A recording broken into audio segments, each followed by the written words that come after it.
Footage میں آپ دیکھ سکتے ہیں کہ مقامی افراد کچھ بچیوں کو جو پتھروں پر بیٹھی ہے بچانے کی کوشش کر رہے ہیں۔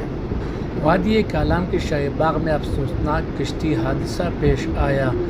سیاحوں کی کشتی الٹنے سے 2 خواتین جاں بحق ہو گئی جبکہ ایک بچی سمیت 3 سیاح لاپتہ ہیں۔ فوٹیج میں نظر آنے والی دونوں بچیوں کو بحفاظت بچا لیا گیا ہے۔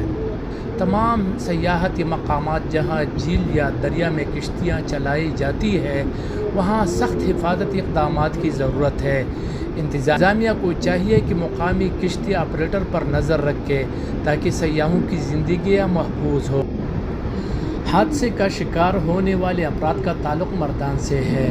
جہاں جہاں جھیلوں میں کشتی رانی ہو رہی ہے وہاں لائف جیکٹ کا استعمال لازم قرار دیا جانا چاہیے تاکہ افسوسناک حادثات سے بچا جا سکے۔ سیاحوں کی حفاظت اولین ترجیح ہونی چاہیے۔